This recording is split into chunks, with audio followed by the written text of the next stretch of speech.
Excellent début de semaine à toutes et à tous et bienvenue à cette grande édition du journal à la française. Vous êtes en compagnie de Patrick Nilidin et tout de suite l'essentiel de l'actualité. Le baromètre de la réconciliation 2020 a montré que 98,5% des personnes interrogées ont affirmé que le programme dit Umunyarwanda a joué un rôle décisif dans la consolidation de l'unité des Rwandais. La 16e édition du congrès de l'organisation Unity Club s'est en effet focalisée sur le thème dit Umunyarwanda, précepte fondamental de notre existence. Le détail avec Kassim Issouf. À l'occasion de la 16e édition de l'organisation Unity Club, sa présidente, la première dame Jeannette Kagame, a fait remarquer que les Rwandais n'ont pas le droit d'être dominés par des mauvaises habitudes telles que le parentisme, la corruption, le mauvais œil, le favoritisme et autres.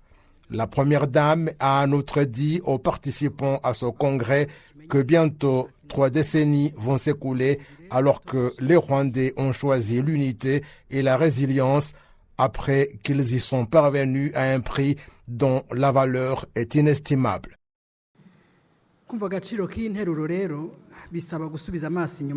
Pour comprendre la valeur de cette assertion, il faut porter un regard rétrospectif sur ce qui a été réalisé au cours de presque 30 dernières années après que le Rwanda ait acquis sa libération et que nous soyons satisfaits des réalisations acquises dans le processus de l'unité et la résiliation des Rwandais. Nous avons choisi l'unité, nous nous sommes engagés pour un Rwanda non discriminatoire, le Rwanda d'un peuple uni, patriote, travailleur, un peuple qui aime pour lui et le protège. Chers membres et augustes invités, si les Rwandais n'ont pas sombré dans l'obscurité, c'est parce qu'on a œuvré pour cela et à un prix pour lequel nous ne pouvons pas estimer la valeur. Cela doit donc être une leçon de vie et une fondation durable de notre unité, de l'unité des Rwandais. Le baromètre de réconciliation de 2020 a révélé que 98,5% des personnes ayant participé à l'enquête ont affirmé que le programme Ndumunyarwanda joue un rôle dans la consolidation de l'unité des Rwandais, tandis que 88% ont indiqué être effectivement impliqués dans les débats du programme Ndumunyarwanda. Cette enquête a en outre révélé que l'indicateur moyen de l'unité et la réconciliation augmente davantage, passant de 92,5% en 2015 à 94,7% en 2020, ce qui signifie qu'au cours de ces 5 dernières années, cet indicateur s'est accru de 2,2%. Le ministre de l'Unité nationale et de l'engagement civique, Dr Bizimana Jean Damascène, a fait savoir que l'éducation et la santé sont parmi les piliers en tête ayant favorisé la promotion de l'unité et la réconciliation.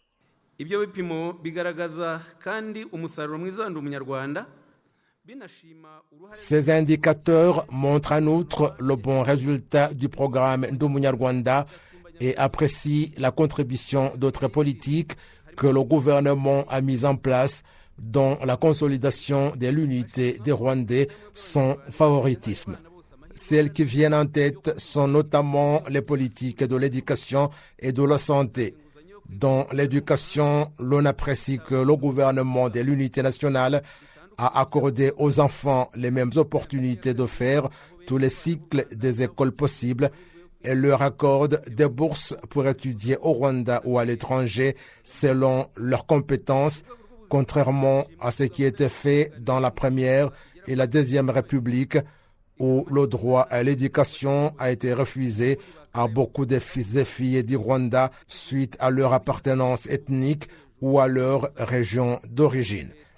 Dans le domaine de la santé, l'on apprécie que tout un chacun a accès à la mutuelle de santé et qu'on accorde les mêmes opportunités aux personnes vulnérables qui n'auraient pas de moyens pour se faire soigner car le coût de services sanitaires est en général élevé.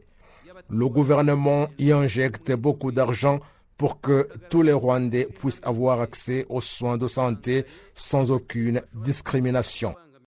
Le message de la première dame lors du 16e congrès de l'organisation Unity Club est que les Rwandais ne devraient pas tomber dans des mauvaises habitudes telles que le parentisme, la corruption, le mauvais œil, le favoritisme et autres. Ntwara Rumuri, dirigeants dans différents secteurs et chers parents, nous avons une lourde responsabilité mais possible, nous permettant de léguer à nos enfants de bonnes choses qui englobent l'unité. Nous ne devons pas être dominés par de mauvaises habitudes telles que le parentisme, la corruption, le mauvais œil, le favoritisme et autres qui pourraient nous pousser à faillir par rapport à notre concept fondamental de Munyarwanda. Si nous ne sommes pas vigilants, cela peut nous ramener dans l'obscurité que le Rwanda a vécue. Chers jeunes, nos enfants, le pays attend beaucoup de votre force et le moyen pour préserver la fondation que nous avons édifiée. De quelle manière êtes-vous préparés pour récupérer le bâton des gardiens du programme Ndumunyarwanda? Nous vous exhortons d'être patriotes, d'avoir une bonne discipline, à servir d'exemple et avoir un comportement digne, ce qui nous permettra d'avoir une vision fiable avec un objectif visant le développement durable de notre pays.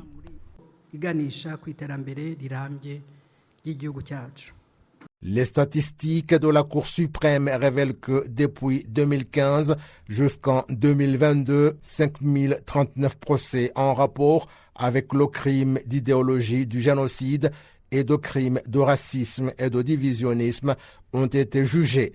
En 2021-2022, 316, dont 256 procès, soit 81%, ont été jugés et les accusés ont été jugés coupables et condamnés. Et puis, signature ce lundi d'un accord de prêt entre la France et le Rwanda d'un montant de 91 millions d'euros, soit 97 milliards de francs rwandais, qui sont destinés à financer la réhabilitation et l'acquisition d'équipements de l'hôpital de référence des Ruhengeri et pour contribuer à lutter contre la pauvreté dans le pays. Les deux gouvernements français et rwandais se félicitent de la conclusion de cet accord, signe des bonnes relations entre Paris et Kigali. Les précisions avec Jean-Damascène Manchim.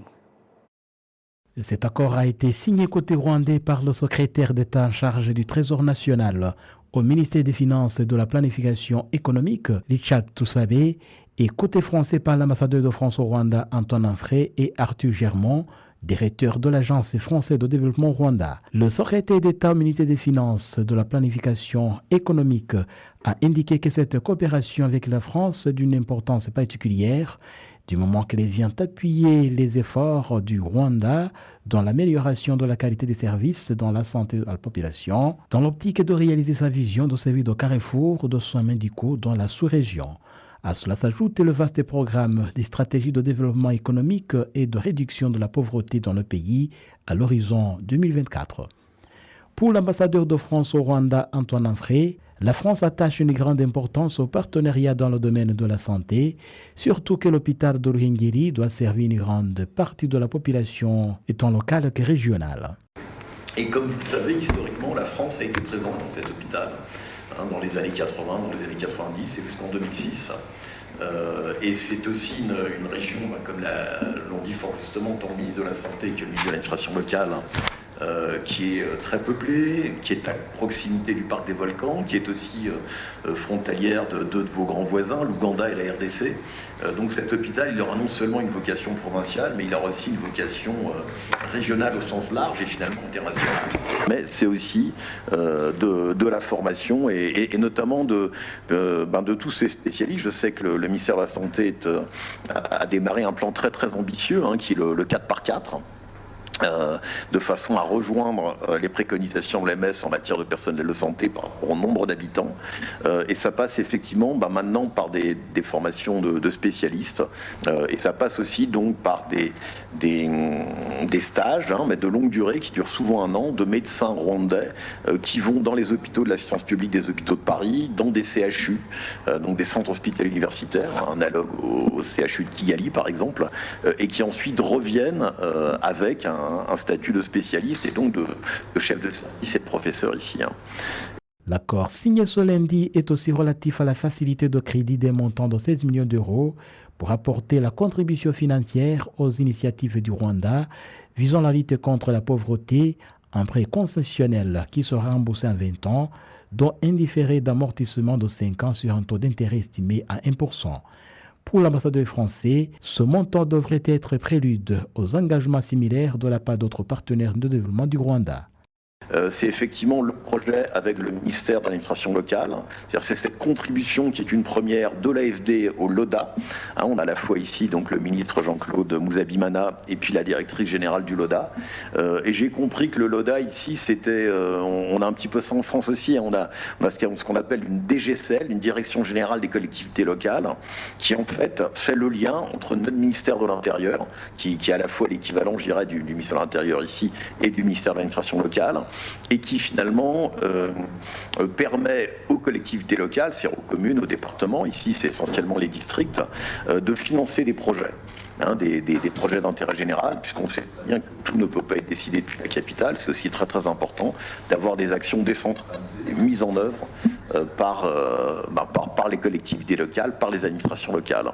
L'accord signé ce lundi entre la France et le Rwanda s'inscrit dans le cadre du renforcement de coopération décidé par les présidents Paul Kagame et Emmanuel Macron et fait suite à d'autres engagements de la France d'accompagner le Rwanda dans ses efforts visant la création d'environ 1,5 million d'emplois de 2017 à 2024 par le biais de la formation professionnelle. Coopération parlementaire à présent, une délégation de parlementaires ougandais a félicité le Rwanda pour la qualité de son système politique qui se repose sur la Constitution qui prévoit le partage du pouvoir. Indication faite lorsque le parlementaire a visité ce lundi le Parlement du Rwanda. Kassim Youssouf nous fait le point. La délégation des parlementaires ougandais en visite d'études au Parlement du Rwanda était composée des membres de la commission du Parlement ougandais de la fonction publique et des entités administratives de base. On leur a expliqué notamment que le Parlement rwandais comprend 2 chambres et que le bureau de la Chambre des députés est mis en place selon le principe de partage de pouvoir, comme c'est le cas dans d'autres secteurs.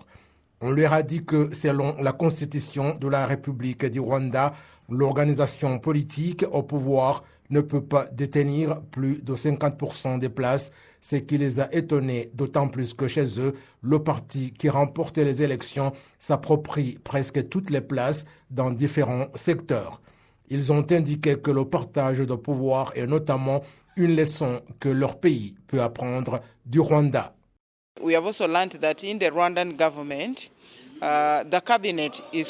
Nous avons appris que les membres du gouvernement proviennent de l'organisation politique au pouvoir et des partis de l'opposition et nous avons constaté que la constitution du Rwanda prévoit tout cela, ce qui nous a donné le devoir de voir ce que nous pouvons tirer du Rwanda et qui soit mis en exécution en Ouganda. Ces parlementaires se sont également entretenus avec leurs homologues rwandais de la Commission des affaires politiques et du genre à la Chambre des députés. On leur a notamment expliqué le fonctionnement et la complémentarité des commissions des 2 chambres du Parlement rwandais et comment elles aident le Parlement dans le contrôle de l'action gouvernementale.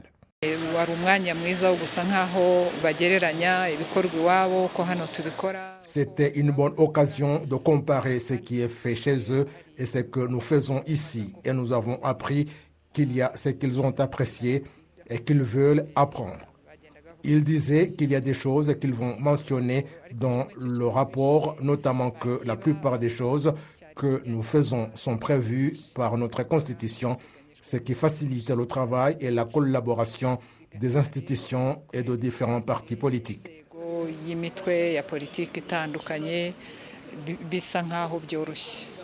La chef de la délégation des parlementaires ougandais a fait savoir qu'il y a beaucoup à apprendre du Rwanda, notamment un parlement à 2 chambres. Nous trouvons qu'il est essentiel d'avoir un système comme celui du Rwanda, mais cela doit provenir des débats des membres du Parlement de l'Ouganda. Nous avons apprécié les principes de l'unité, le principe de redevabilité et le fait d'avoir une vision élargie. C'est ce que nous avons remarqué. On nous a en outre expliqué l'histoire du Rwanda en rapport avec le génocide. Ce que le gouvernement fait maintenant, c'est de s'assurer que ce qui s'est passé au Rwanda ne se reproduise plus jamais. Cette délégation va poursuivre sa visite d'études dans d'autres institutions, dont le ministère de l'administration locale et le ministère de la fonction publique et du travail. Elle indique en outre qu'elle s'associe beaucoup d'apprendre du Rwanda les mesures de lutte contre la corruption qu'il ne tolère pas. Renforcement de la coopération entre la France et le Rwanda, le domaine de prédilection y a l'éducation avec la formation technique et professionnelle. Le cas le plus visible est l'école professionnelle et technique des Numba en district de Rulindo où les jeunes Rwandais suivent une formation de haut niveau dans les nouvelles technologies. Les étudiants affirment que le fait d'être mis en relation avec les entrepreneurs lors de leur formation les aide à être plus audacieux et plus entreprenants dans des projets novateurs. Suivez ce reportage. Shem Pacific est un entrepreneur qui a mis au point un logiciel technologique baptisé e-Visto que les entreprises publiques et privées l'utilisent pour connaître tout le mouvement de ceux qui sont entrés et sortis d'un établissement, mais aussi savoir si ces personnes ont consommé de l'alcool. Cet entrepreneur indique avoir pensé à cet outil, notamment après avoir constaté que certaines personnes oublient leurs documents comme la carte d'identité à l'entrée de certains édifices lorsqu'ils doivent s'enregistrer. Je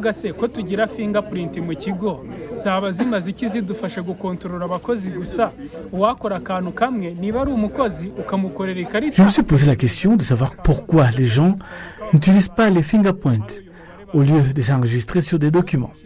Les agents peuvent utiliser leur carte de service, les visiteurs de cartes habituelles, et lorsqu'on entre à l'intérieur du bâtiment, le logiciel signale par un petit point que vous venez de vous introduire avec certains objets. Et lorsqu'on sort de ces bâtiments avec des outils appartenant à l'institution, cela aussi est marqué d'une autre couleur. Et les agents de sécurité peuvent interroger cette personne sur la destination de ces objets. C'est l'une des innovations technologiques qui ont été présentées aux étudiants de cours professionnels et scientifiques à l'école IPRC Tumba, où ils ont rencontré ces entrepreneurs et à travers eux, ils ont créé des innovations.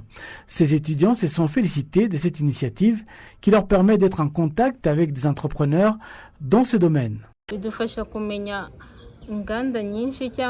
Ces genres de rencontres nous permettent de connaître beaucoup d'entreprises et certaines innovations. Ainsi, nous ouvrent la voie pour demander des stages et les obtenir.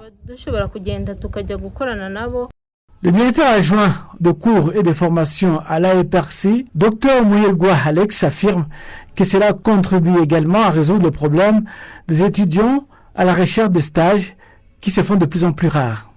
Les entreprises peuvent même venir ici pour recruter de nouveaux employés.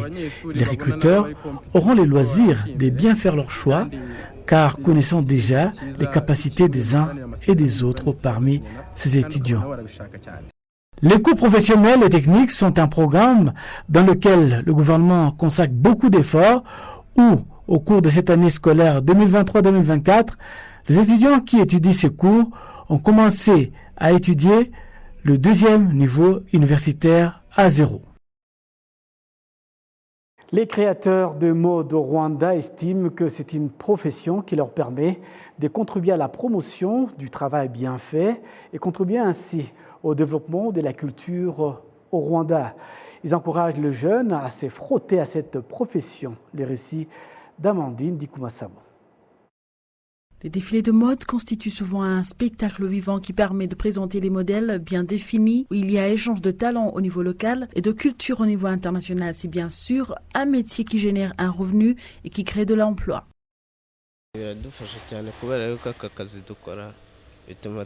C'est pour moi une bonne occupation et ça me procure de l'argent, donc je me réjouis.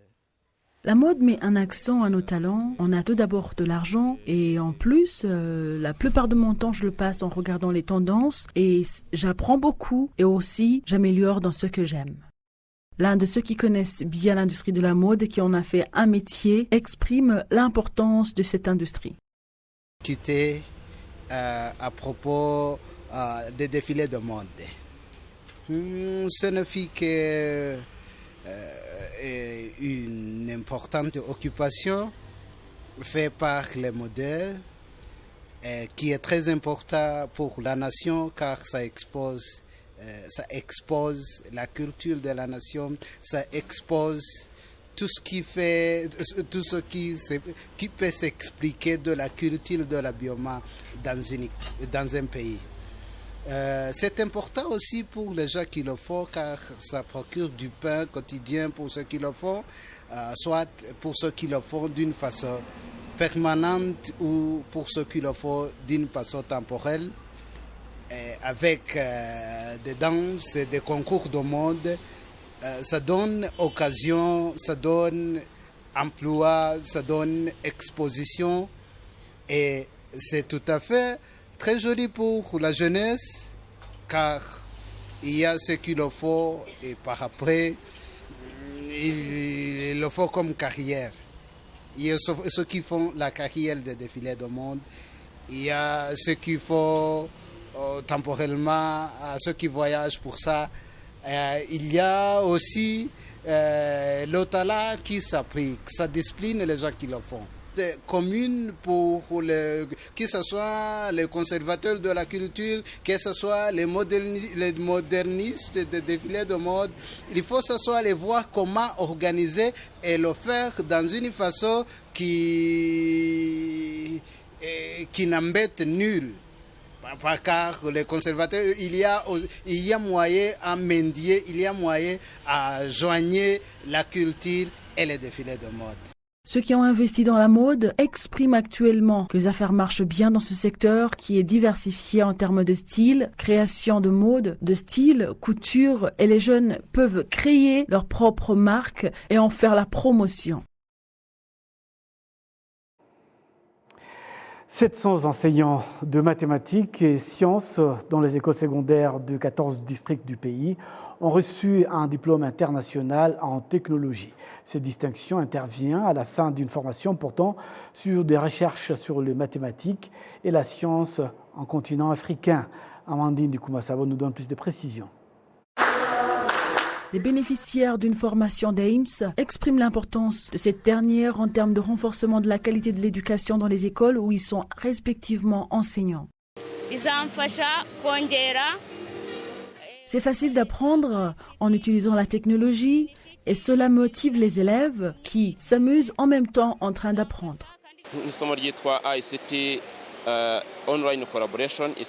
L'usage de la technologie est efficace et concrète dans l'enseignement. Donc, à la base, on était habitué à apprendre en parlant seulement, mais maintenant on peut leur montrer, grâce à la technologie, ce qu'on est en train de leur apprendre. Le directeur général de l'Institut AIMS, professeur Sam Yala, indique qu'ils sont prêts à former plusieurs enseignants et que ce programme s'étendra même dans d'autres districts, à part ceux qui en bénéficient déjà. Du côté de AIMS, nous sommes prêts parce que nous avons les ressources, nous avons la méthodologie, ce que nous avons fait dans les 14 districts. Nous pouvons répliquer cela. Le ministère de l'Éducation, donc le gouvernement, et aussi le partenaire important dans l'implémentation de AIMS au Rwanda, qui est le Mastercard Foundation. Donc tous les trois, nous pouvons nous mettre ensemble et voir comment est-ce que nous pouvons étendre ce que AIMS a fait dans 14 districts et étendre cela dans les 16 autres districts. Mais ça sera vraiment une très bonne chose et nous appelons cela de tout notre vœu et nous sommes prêts à le faire. C'est le 6e groupe d'enseignants qui sont formés et les 700 remplissent le nombre de 4000 enseignants de mathématiques et sciences dans 14 districts, notamment ceux des milieux ruraux.